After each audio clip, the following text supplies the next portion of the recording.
Classic Car Rental. Today we are looking at the beautiful and very rare MG RV8 and why it makes a fantastic addition to your rental fleet. Now, back in 1992 it had been 12 long years since Rover had ceased production of the MGB. During that period, Mazda had launched the MX-5, which had deservedly taken the market by storm. Rover had been caught asleep at the wheel, not for the first time I might add, and as the MGF was still 4 years away, they needed a stopgap, and the MGR V8 was it. Rover always knew it was going to be tough to make a profit from such a small production run, so to finish the car off they borrowed parts from other manufacturers such as Porsche and Bentley.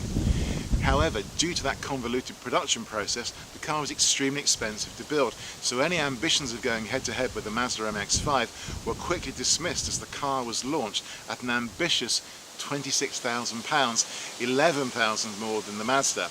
That resulted in the MG going head-to-head with the likes of TVR and Audi and BMW, tough competitors in any marketplace.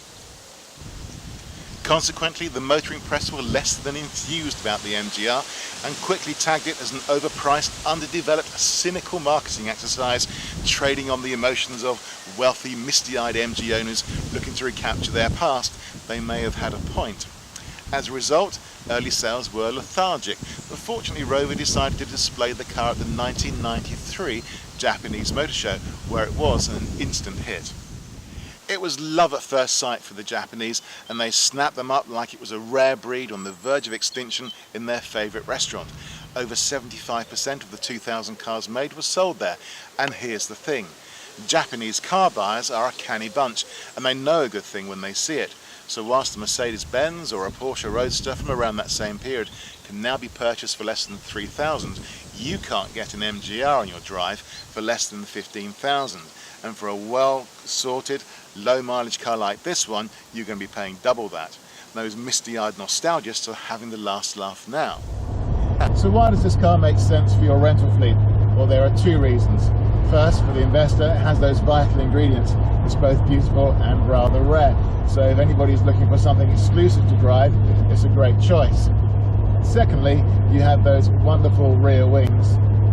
Honestly, I think they're so evocative of even a Ferrari 250 GT or even a 1990s Bentley Continental, which is no accident when you consider that the people who made those rear wings were actually Bentley's coach makers themselves. You see, that's where the money went. And then there's the driving experience, and I'm going to say it, the MGR V8 I think is the best MG that has ever been made. It's a fantastic car, it is so addictive. It's properly engaging like honestly little else on the road today.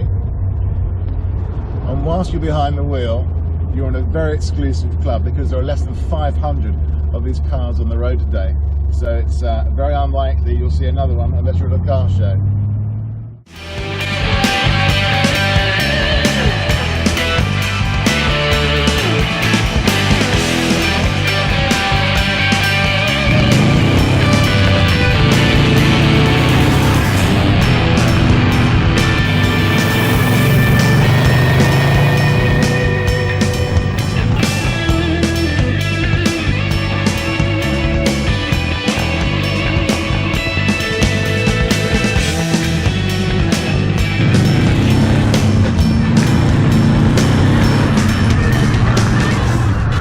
MGRs don't have power steering, so they can be a little bit heavy when you're parking. But underway there is so much feedback through the steering wheel, it's like you're reading the road surface with your fingertips. It's extraordinary. But what about that engine?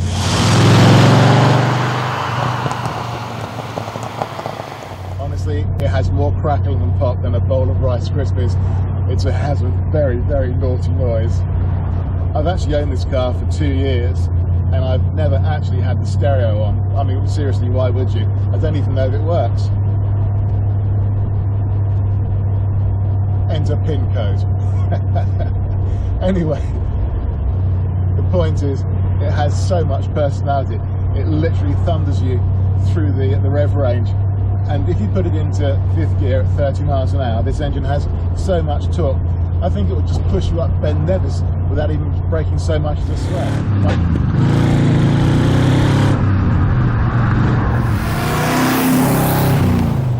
I could listen to that glorious sound all day.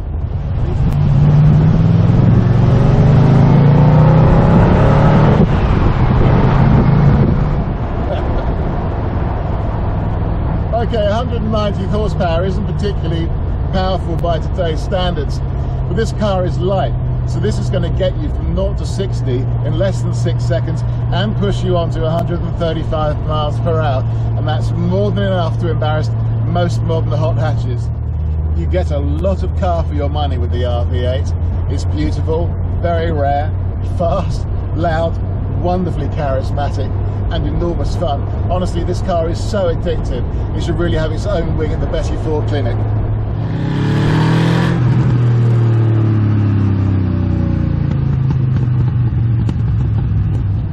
Now, whilst the MGB and the RV8 roadsters may look very similar, the reality is only 5% of the parts are actually interchangeable. So if you're looking to run an MGR on a V8 on an MGB budget, you're going to be disappointed. Some of the parts are cheap enough, but like lenses, they can be £300 each. And if you need a new limited slip differential, then you're going to be spending best part of £1,000. So make sure you have an expert check over the car before you part with your hard-earned cash. So what can you expect to be earning from your MGR V8 as a rental car? Well, for a nice sorted car in great condition, you should be somewhere between £295 and £350 per day. Based on an average utilisation of around about 15%, that should give you a return on investment, or your yield, of around about 65 to 85%. That's a fabulous return on investment, and having one of these on your fleet is a really great way of encouraging repeat customers. Thank you so much for watching, and please join us again next time when we review another timeless classic. In the meantime, you can follow us here on social media and keep up to date with all things classic car rental. And now I'm going to take this car out for another run. Like I said, she's really addictive.